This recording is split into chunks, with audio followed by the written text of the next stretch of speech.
আসসালামু আলাইকুম। বিবিসি বাংলা নিউজে আপনাকে স্বাগত। শুরুতেই সংবাদ শিরোনাম, পরে বিস্তারিত। জানিয়ে দিব আমাদের হাতে থাকা সর্বশেষ গুরুত্বপূর্ণ আপডেট বাংলা সংবাদ। সংবিধান নিয়ে অন্তর্বর্তী সরকারের সামনে 3 অপশন। জানিয়ে দিব আওয়ামী লীগ হলো নাটকের নায়ক নায়িকাদের সংগঠন, বলছে মামুনুল হক। আরও জানিয়ে দিব রিকশা চালক হত্যা মামলায় আসামি শেখ হাসিনা সহ 422 জন।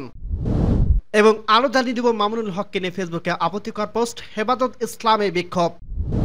এদিকে রাষ্ট্র সংস্কারের কমিশন গঠন জনমানুষের আকাঙ্ক্ষার প্রতিফলন, বলছে অ্যাটর্নি জেনারেল। সর্বশেষ জানিয়ে দিব আদালত প্রাঙ্গণে আসাদুজ্জামানের উপর হামলার চেষ্টা।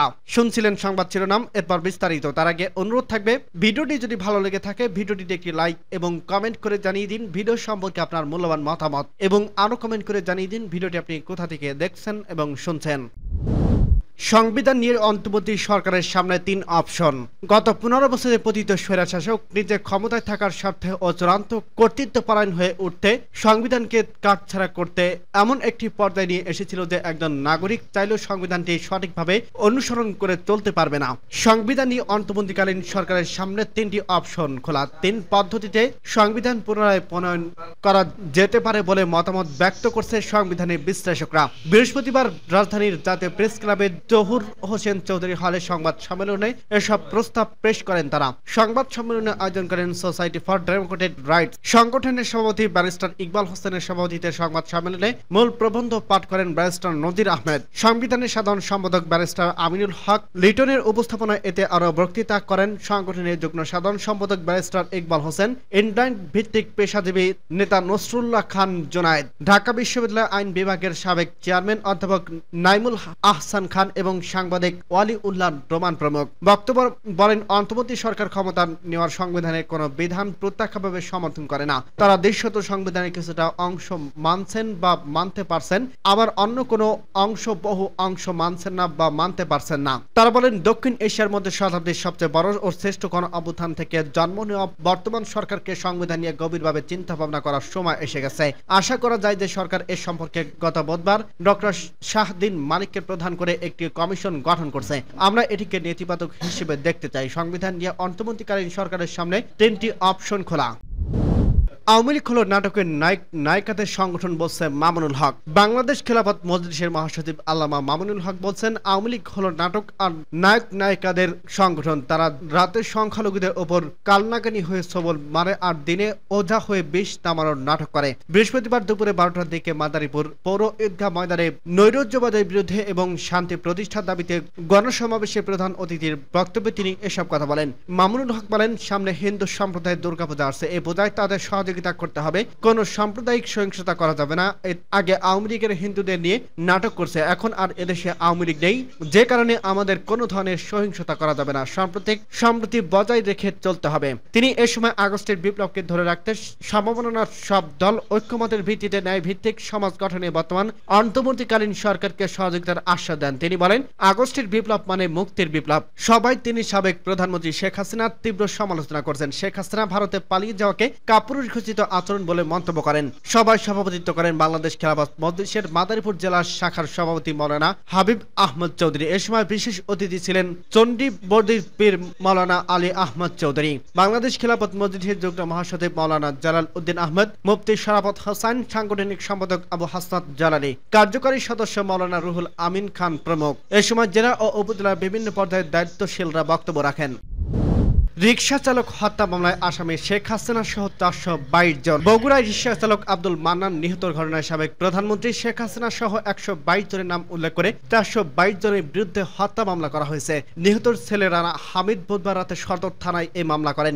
বৃহস্পতিবার সদর থানায় ওসি সাইহান অলিউল্লাহ এ তথ্য দিয়েছেন। এ নিয়ে সাবেক প্রধানমন্ত্রীর বিরুদ্ধে 4টি হত্যা ও একটি হত্যা চেষ্টা মামলা বগুড়ায় দায়ের করা হলো। বাদী এজাহারে উল্লেখ করছেন, গত 4 আগস্ট দুপুরে শহরের বড়গোল ট্রাফিক মোড় এলাকায় ছাত্র জনতার এক দফার আন্দোলনে এসে আব্দুল মান্নান গুলিবিদ্ধ হয়ে মারা যান। তিনি বগুড়া সদরের বানদিঘি এলাকার বাসিন্দা। মামলায় শেখ হাসিনা ও আওয়ামী লীগের সাধারণ সম্পাদক ওবায়দুল কাদেরকে নির্দেশনা দাতা হিসেবে উল্লেখ করা হয়েছে। উল্লেখযোগ্য আসামিরা হলেন বগুড়া জেলা আওয়ামী লীগের সভাপতি ও সাবেক এমপি মুজিবুর রহমান মজনু, সাধারণ সম্পাদক ও সাবেক এমপি রাগিবুল আহসান রিপন, জেলা আওয়ামী লীগের যুগ্ম সাধারণ সম্পাদক মঞ্জুরুল আলম মোহন, শহর আওয়ামী লীগের সভাপতি রফি নেওয়াজ খান রবিন, জেলা আওয়ামী লীগের যুগ্ম সাধারণ সম্পাদক আসাদুর রহমান দুলু, শহর আওয়ামী লীগের সাধারণ সম্পাদক ওবায়দুল হাসান ববি, 15 নং ওয়ার্ড কাউন্সিলর আমিনুল ইসলাম মন্ডল, জেলা আওয়ামী লীগের কোষ অধ্যক্ষ মাসুদুর রহমান মিলন, জেলা যুবলীগের সভাপতি সুভাষিস পোদ্দার লিটন, সাধারণ সম্পাদক আমিনুল ইসলাম ডাবলু, সদর আওয়ামী লীগের সভাপতি আবু সুফিয়ান শফিক, সাধারণ সম্পাদক মাহফুজুল ইসলাম রাজ, 4 নং ওয়ার্ড কাউন্সিলর আব্দুল মতিন সরকার প্রমুখ।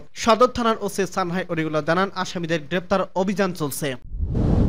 মামুনুল হককে নিয়ে ফেসবুকে আপত্তিকর পোস্ট, হেফাজত ইসলামের বিক্ষোভ। মসজিদ ও হেফাজত ইসলামের নেতা মৌলানা মামুনুল হককে নিয়ে সামাজিক যোগাযোগ মাধ্যমে ফেসবুকে আপত্তিকর পোস্ট দেওয়ার নেত্রকোনার খুলিয়াজুড়িতে মানববন্ধন ও বিক্ষোভ মিছিল হয়েছে। উপজেলা হেফাজত ইসলামের আয়োজনে এই কর্মসূচি পালন করা হয়। ফেসবুকে আপত্তিকর পোস্টে 2 যুবকের বাড়ি খালিয়াজুড়ি সদরে। বৃহস্পতিবার বেলা 11টায় খালিয়াজুড়ি মডেল মসজিদ থেকে বিক্ষোভ মিছিল শুরু হয়ে শহরের বিভিন্ন সড়ক প্রদক্ষিণ করে কলেজ মাঠের পাশে গিয়ে শেষ হয়। পরে সেখানে আলোচনা সভা শেষ করেন হেফাজত ইসলামের নেতারা। সংশ্লিষ্ট সূত্রে জানা গেছে, গত 8 আগস্ট সজল দাস নামের খলিয়াজুড়ির এক যুবক তার ফেসবুক আইডিতে মসজিদ নিয়ে কুরুচিপূর্ণ স্ট্যাটাস দেয়।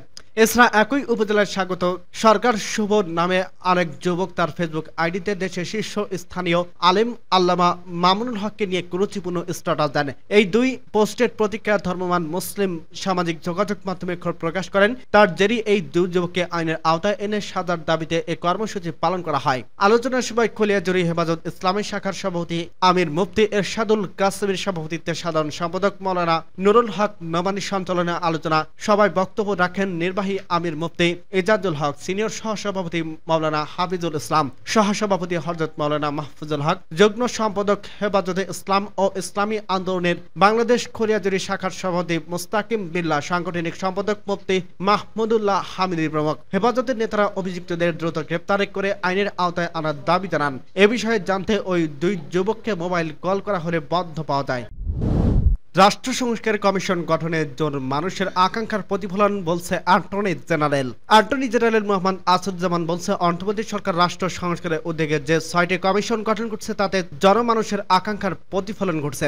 বৃহস্পতিবার সুপ্রিম কোর্টের নিচে কার্যালয়ে সাংবাদিকদের প্রশ্নের জবাবে অ্যাটর্নি জেনারেল মোহাম্মদ আসাদুজ্জামান বলেন, শুধু আমাদের দেশ নয়, পৃথিবীব্যাপী 3টি বিভাগে গুরুত্বপূর্ণ, তা হলো আইন বিভাগ, শাসন বিভাগ এবং বিচার বিভাগ। অ্যাটর্নি জেনারেল বলেন, আমাদের বিচার বিভাগের সংস্কার প্রয়োজন, কেননা বিচার বিভাগ তার কার্যক্রম সার্বভৌমত্ব ক্ষমতা প্রয়োগ করে। প্রজাতন্ত্রের অন্য কোনো বিভাগের সঙ্গে বিচার বিভাগকে মেলানোর কোনো সুযোগ নেই। বিচার বিভাগ তার কার্যক্রম সার্বভৌমত্ব ক্ষমতা প্রয়োগ করবে।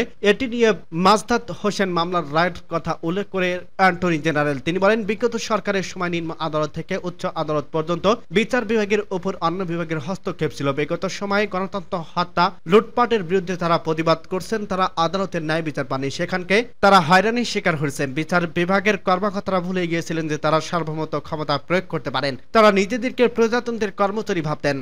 সরকারের সংস্কারের উদ্যোগে সকল ভূমিকা রাখার আহ্বান জানান তিনি। সংবিধানের ৭০ অনুচ্ছেদের কারণে কার্যত বাংলাদেশের আইন বিভাগ, শাসন বিভাগ এবং বিচার বিভাগ এক ব্যক্তির নিয়ন্ত্রণে চলে গিয়েছিল বলে মনে করেন অ্যাটর্নি জেনারেল। সংবিধানের সংস্কার কমিশন বিষয়গুলো দেখবেন বলে এ সময় আশা প্রকাশ করেন তিনি। অ্যাটর্নি জেনারেল বলেন, বাংলাদেশ রাষ্ট্রপতির সাংবিধানিকভাবে উল্লেখযোগ্য কোনো ক্ষমতা নেই। রাষ্ট্রপতি 2টি ক্ষমতা প্রয়োগ করেন, এক প্রধানমন্ত্রী নিয়োগ, 2 প্রধান বিচারপতি নিয়োগ। তাতে প্রধানমন্ত্রী সংসদ সংখ্যাগরিষ্ঠ সদস্যের ভোটে নির্বাচিত হয়ে থাকেন। প্রক্রিয়া শেষে তিনি নিয়োগ ও শপথ পড়ান। তিনি নিজে নিজে প্রধানমন্ত্রী নিয়োগ দিতে পারেন না। বিগত সময়ে দেখা গেছে সরকার সিদ্ধান্তের বাহিরে গিয়ে প্রধান বিচারপতি নিয়োগ দেওয়ার ক্ষমতা তিনি প্রয়োগ করতে পারেন না। সাংবিধানিক প্রতিষ্ঠানগুলোর মধ্যে ক্ষমতা ভারসাম্যের বিষয়ে গুরুত্বারোপ করেন অ্যাটর্নি জেনারেল। সূত্র বাসস। আদালত প্রাঙ্গণে আসাদুজ্জামানের উপর হামলা চেষ্টা। সাবেক ডিএনপি কমিশনার আসাদুজ্জামান মিয়ার রিমান্ড শুনানি শেষে তাকে আদালত থেকে বের করার সময় অজ্ঞাত পরিচয় এক যুবক তার উপর হামলার চেষ্টা করে। তবে পরিস্থিতি বুঝতে পেরে পুলিশ সদস্যরা তাকে বাধা দেন, ফলে ওই যুবককে হামলার চেষ্টা ব্যর্থ হয়। বৃহস্পতিবার বিকেল 4:25 দিকে Dhaka chief metropolitan magistrate court থেকে আসাদুজ্জামান মিয়াকে বের করার সময় ওই ঘটনা ঘটে। সরজমিনে দেখা যায়, রিমান্ড শুনানি শেষে আসাদুজ্জামান মিয়াকে যখন আদালত থেকে বের করা হচ্ছিল তখন অজ্ঞাত পরিচয়ের ওই যুবক তাকে মারতে তেড়ে যান, কিন্তু আদালত ফটকে পুলিশের বাধার কারণে তাকে না মারতে পেরে ওই যুবক পুলিশের সঙ্গে আদালতে হাজতখানা পর্যন্ত যান। হাজতখানার গেটের সামনে পৌঁছানোর পর ওই যুবক পুলিশকে ধাক্কা দিয়ে প্রায় সাবেক ডিএমপি কমিশনার কাছে চলে যান এবং তাকে মারতে হাত তোলেন। পরে পুলিশের বাধায় ব্যর্থ হয়ে দ্রুত আদালত প্রাঙ্গণ ত্যাগ করেন ওই যুবক। এছাড়া আদালত থেকে সাবেক এই ডিএমপি কমিশনারকে বের করার সময় একজন নারী আইনজীবী তাকে উদ্দেশ্য করে অকথ্য ভাষায় গালমন্দ। এদিকে আসাদুজ্জামান মিয়াকে আদালতে নিয়ে আসছে কেন্দ্র করে ঢাকায় চিফ মেট্রোপলিটন ম্যাজিস্ট্রেট কোর্ট নিরাপত্তা ব্যবস্থার জোরদার করা হয়েছে। পুলিশের পাশাপাশি আদালত প্রাঙ্গণে সেনা সদস্যদের মোতায়েন করা হয়। এর আগে বুধবার দিবাগত রাত 11টার দিকে রাজধানীর মহাখালী ফ্লাইওভার এলাকা থেকে তাকে গ্রেপ্তার করে র্যাবের একটি দল।